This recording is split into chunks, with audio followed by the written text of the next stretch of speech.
Good morning everybody and welcome to another video. I'm here in Wrocław in Poland.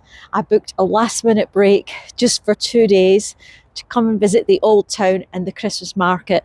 It's one of the finest Christmas markets in Europe apparently. I'll be going to the Christmas market later today. I think it looks nicer when it's dark and it's all lit up. So for now, I'm starting on Cathedral Island, which is where my hotel is, and then I'm going to walk across the bridge into the old town. The Polish city of Wrocław offers an interesting mix of history, unique architecture such as the pastel-coloured old town, beautiful parks, and one of Poland's largest Christmas markets. Wrocław sits on the Oder River, which splits into numerous branches and canals as it flows through the city. Because of this, Wrocław is often called the Venice of Poland, with over 100 bridges connecting its many islands and neighbourhoods. Historically, the city has belonged to Poland, Bohemia, Austria, Prussia and Germany before returning to Poland after World War II. As my hotel was on Cathedral Island, it was only 5 minutes walk to the Cathedral of St John the Baptist. The current cathedral building is the fourth church on this site. There were earlier churches here going back to as early as the 10th century. The cathedral's Gothic core dates from the 13th to 14th centuries and is recognised by its skyscraping towers which are almost 100 metres tall. World War II took its toll on the building, leaving about 3/4 in ruins, and the restoration continued through to 1991. There's also a lift to carry you to the top of one of the towers for great views over Wrocław. If you come to Cathedral Island around sunset, you may catch the lamplighter, dressed in a black cape and a top hat. He lights over 100 lamps by hand, which is a centuries-old tradition.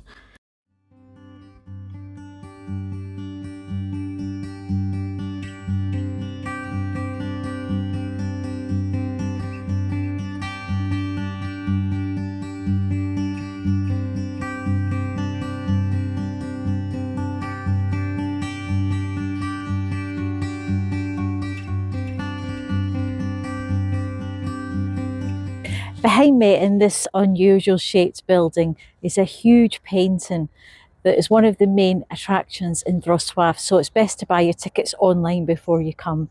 I'll tell you a bit more about the painting once I get inside.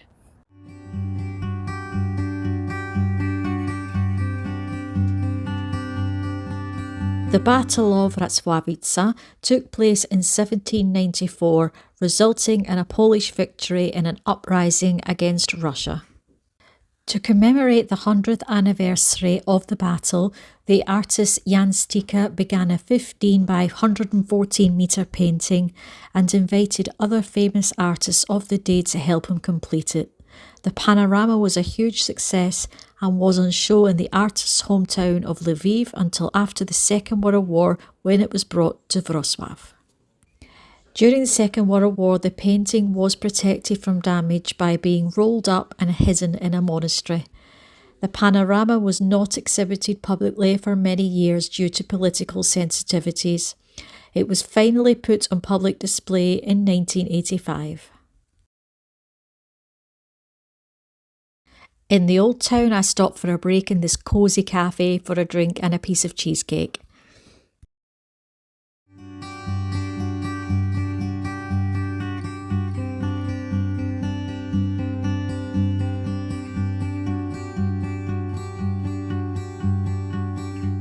This square behind me is the old salt market. There used to be some salt mines around here and it used to be sold on here until the beginning of the 19th century. And since then it's changed to a flower market, but as you'll see, the very edge of the Christmas market has spilled onto this square as well.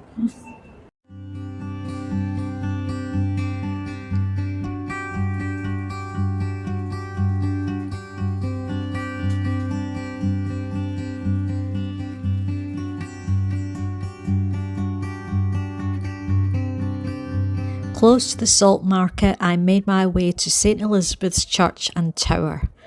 The current church dates back to the 14th century and its original tower of 130 metres was one of the tallest in Europe.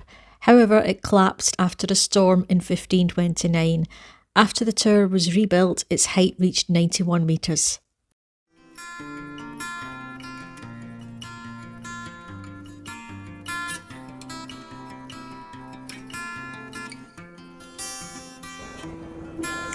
So I've just been up the tower behind me here. It's on the side of this church. I can't get in the church at the moment because there's a mass on.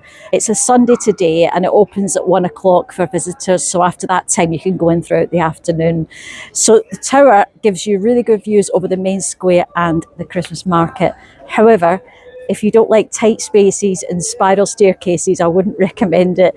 It's very, very tight in there. So if you go, and the stairs are very steep as well, and it takes a while to get up because it is quite tall. So when you go inside, if you've got somebody coming down while you're going up, it's quite difficult to get past. There is a handle, but only on one side. So have a think about that before you buy a ticket to go in. Purchased by Frederick the Great of Prussia in 1750, this palace was converted to become the royal residence of the Prussian kings, a function which it served from the 17th to the 20th centuries. Badly damaged during World War II, only half of the structure survived and now houses the City Museum, where visitors can immerse themselves in the city's 1,000-year history through exhibits and artefacts within the palace and its Baroque garden. You can also view 6 rooms within the former royal apartments, which have been painstakingly recreated with period furnishings and artwork to resemble their appearance during the time of the Prussian kings.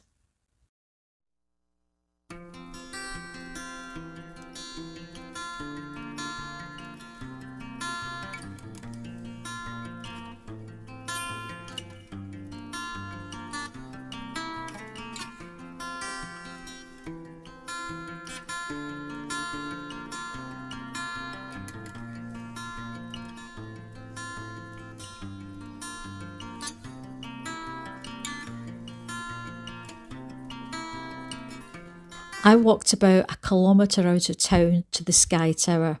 Inside is a shopping mall, but I headed up to the first floor to see Poland's largest model railway.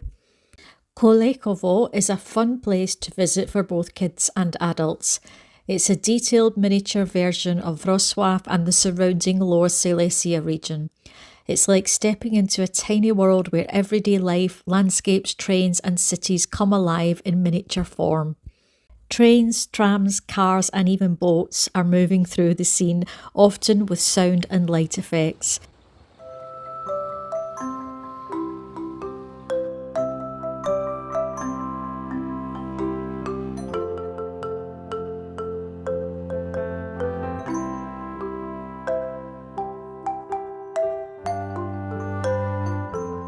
There was a special Christmas-themed room with gingerbread houses and trains.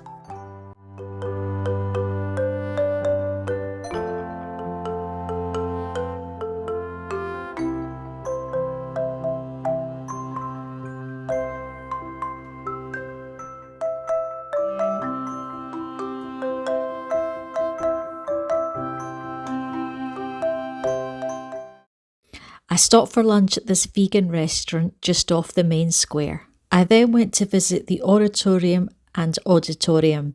However, when I arrived, only the Oratorium and exhibition were open. Both halls are part of the museum complex within the university. The Oratorium was originally built as a chapel in the 1700s, but after secularisation of church properties in the early 19th century, the hall lost religious function and became a secular music hall of the university. Thanks to its excellent acoustics, it became one of the finest concert halls in 19th century Wrocław, hosting major composers and performers. During World War II, the hall was severely damaged and restoration work was completed in the 1990s. While walking through the Old Town, I came across this old prison dating back to the 14th century.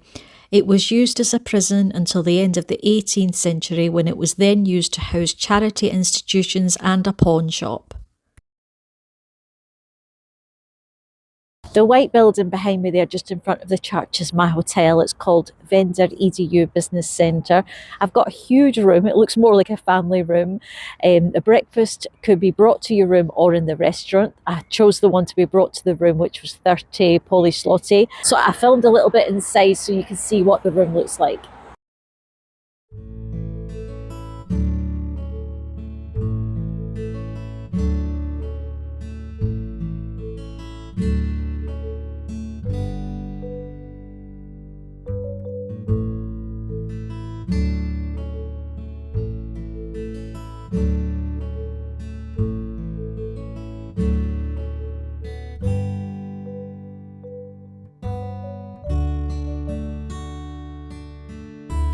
Often nominated as one of the finest Christmas markets in Europe, Wrocław Market has hundreds of stalls selling handmade crafts, Christmas decorations, ornaments, ceramics, woolen goods, candles, toys, souvenirs, and amber jewellery. For food and drink, you'll find traditional Polish and Central European winter treats, such as grilled sausages, regional cheeses, pierogi, and other warm dishes. You'll also find plenty of mulled wine and sweet goods such as gingerbread, marzipan and chocolate. There are zones for children and families, often with carousels or small rides, fairy tale themed decorations and photo spots. The market can get very busy in the evenings when it looks more magical with all the bright lights. For that reason, I came back in the daytime to finish buying my gifts.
I bought hand-painted Christmas tree decorations, gingerbread and marzipan treats, and some amber earrings. That's all from me at the Christmas market here in Wrocław. I hope you've liked the video. If you like Christmas markets, check out the one I went to last year in Trier in Germany. That's Germany's oldest city with a lot of Roman history and interesting things to see there. Quite a small city. This market is a lot bigger. I can see why this one is usually nominated in the top 10 Christmas markets to visit. It's absolutely huge. It's spread all through the main square, right down all the side streets. I read there were 200 stalls, but I think there's way more than that. And the quality is really, really good. It's as good as the German one I went to last year, although the one in Trier is quite a bit smaller than this one. So thank you for watching, and I'll see you on the next video.